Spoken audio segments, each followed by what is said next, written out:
Assalamualaikum warahmatullahi wabarakatuh. Selamat pagi Bapak. Mohon dosen menyesuaikan.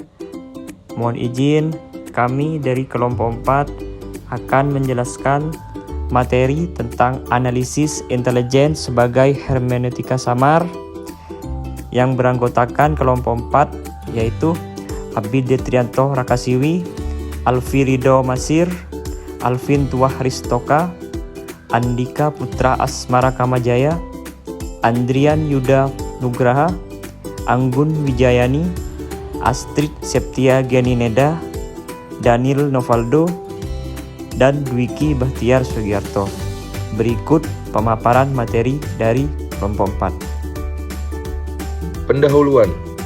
Hermeneutika didefinisikan sebagai cabang pengetahuan yang berhubungan dengan pertanyaan interpretatif yang bertujuan untuk memahami arti maksud dan tindakan orang dari analisis pengumpulan petunjuk dan bukti yang terbatas.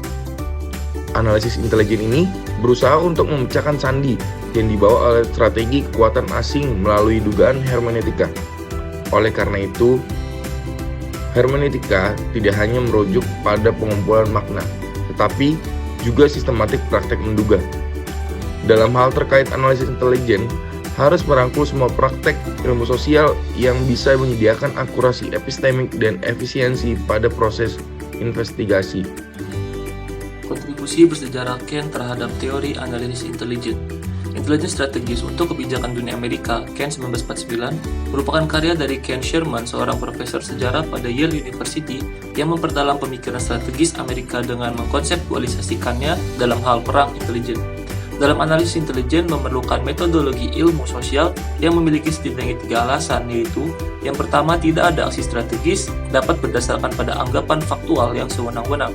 Yang kedua, hanya ilmu sosial yang dapat mengumpulkan dan memverifikasi fakta yang merupakan reason di ether mereka.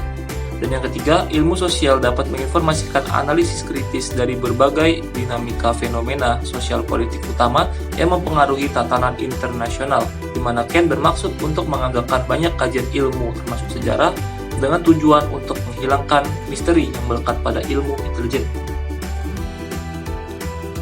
Selanjutnya adalah kekurangan epistemologis dan hermeneutika positif Kant. Yang pertama, analis intelijen beroperasi pada lingkungan tidak sempurna dan informasi asimetris yang ditandai dengan penyakalan dan manipulasi informasi. Yang kedua, dibatasi oleh kerahasiaan. Analisis intelijen memiliki keahlian khusus dalam penguraian kode serta fakta-fakta mentah dari sumber-sumber yang disediakan oleh badan intelijen. Yang ketiga, perilaku strategis analis Ken mengabaikan interpretasi saingan. Dan yang terakhir, analisis historis atau sejarah Ken didasarkan pada argumen kode atau tanda. Mempertimbangkan kembali kegagalan analisis Ken mengenai Guatemala tahun 1953 sampai tahun 1954. Dalam hal ini, Ken berpikir bahwa Arbenz yang awalnya bukan seorang komunis, kemudian dipaksa untuk menjadi pion sederhana dalam permainan besar Moskow. 3 butir bukti mengungkapkan analisis Ken. Yang pertama, memorandum pertama NII 84 dari Dewan Estimasi pada tanggal 8 Mei 1953 dengan kuat memperingatkan tentang kurangnya ruang Arbenz untuk bermanuver. Memorandum kedua, tinjauan dari NII 84 tanggal 22 April tahun 1954. Dan yang ketiga, kesimpulan ketiga NII 84. 30 tahun kemudian, Ken mengulangi secara tepat bahwa analisis dalam autobiografinya yang berisi, suatu hari di awal tahun 1950-an, ada suatu revolusi di Guatemala yang mana presiden yang berhaluan komunis, seorang bernama Arbenz, telah digulingkan dan digantikan dengan pemikiran yang benar. Guatemala menamainya Castillo Armas. Mempertimbangkan kembali kegagalan Ken dalam krisis rudal Kuba tahun 1962. Krisis rudal Kuba merupakan kesalahan kedua dari Ken, di mana proses perkiraan mengungkapkan kekurangan yang menentukan bahwa hal tersebut mungkin bisa dihindari pada saat itu juga. Dua dari hal tersebut layak untuk ditunjukkan, antara lain yang pertama adalah ketidakmampuan Ken untuk memeriksa pengandaiannya mengenai pendorong kunci tertentu kebijakan luar negeri Soviet. Yang kedua, ketidakmampuan Ken untuk menanyakan teori pilihan dalam akuntansi terhadap strategi musuh.